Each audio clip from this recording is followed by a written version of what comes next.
لە خوێندنگەی سێکانیان کە سەر بە بەشی خوێندنی کوردیە لە کەرکووک نەتەوەکانی دیکە تیایدا درێژە بە پرۆسەی خوێندنیان ئەدەن.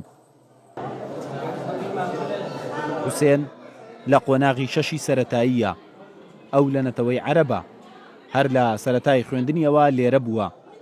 بەجلی کوردیەوە هاتووە بۆ بەشداریکردن لە فیستیڤاڵی خوێندنگەکەی کە تیایدا شتومەکی کەلەپوری نمایش کراوە.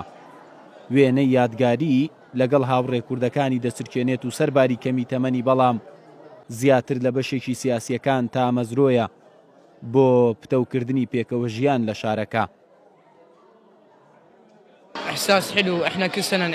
هەستێکی خۆشە کە ئەمڕۆ بەشداریم لەم فستیڤاڵە کردووە و لە نەتەوەی عەرەبم. هیچ جیاوازیەک لە نێوانماندا نییە. جلی کوردیم پۆشیوە و شانازی بەو جلەوە دەکەم. سەرجەم نەتەوەکان بێ جیاوازی بەشداریمان کردووە و خۆشحاڵی.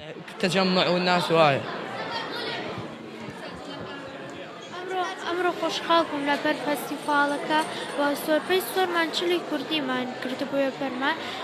هیچ برادرم لێ لە مەنتیقەی تر بە عەرەب و تورکمان و بە زمانی تر.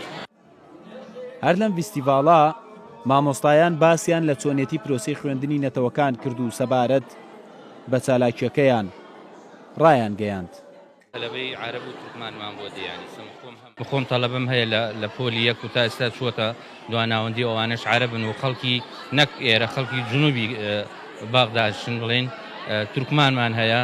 وەم فستیڤاڵەشمان بۆ کردو بۆی ئاشنای دابینەرەتی کوردی بن. ئەمە سێیەمین فستیڤاڵە بۆ قوتابخانەکەمان لەگە قوتابیان دەسێنێتەوە دێ عەرەب و کورد و تورکمان. مامۆستاکانیشمان بە هەمان شێوە. خۆشەویستی بۆ زمانی کوردی وای کردووە خوێندکاری نەتەوە جیاجیاکان بەو زمانە بخوێنن. ئێرە بەڕای لێپرسراوانی پەروەردەیی نمونەیەکی زیندووە بۆ پێکەوە ژیان و هەوڵەکانی داهاتووش دەخرێتە ڕوو. هەر زبانێ پێویستێکی خۆی هەیە. ئەچیتە وڵاتێک پێویستت بە زبانی مەسە عەرەبیە، ئەچیتە شوێنێکی جیهانی پێویستیت بە ئینگلیزیە.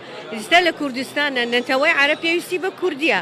بۆیە لە هەوڵی ئەوەیان کە لە سەرجەم قوتابخانەکانی خوێندنی کوردی بیرۆکەی پێکەوە ژیان بە عەمەلی بەرجەستە بکەین. پێویستەکە حکوومەتی هەرێمی کوردستان چاوێ لەم مەکتەبە کوردیانەی کەرکووک بکات، چونکە ئێمە قوتابی و خوێندکاری تورکمانمان هەیە، عەرەبمان هەیە، بۆی پاڵپشتێ بن و هاندەر بن بۆ ئێمە تا شتی جوانتر و باشتر پێشکەش خوێندکارەکانمان بین و بەرەو پێشەوە بیان بین. خوێندنی کوردی لە کەرکووک سەرباری دەیان هەوراز و نشێو، بەڵام مامۆستایان نەیان هێشتووە پەکی بکەوێت، تەنانەت لە نەتەوەکانی دیکەشتیایدا دەخوێنن.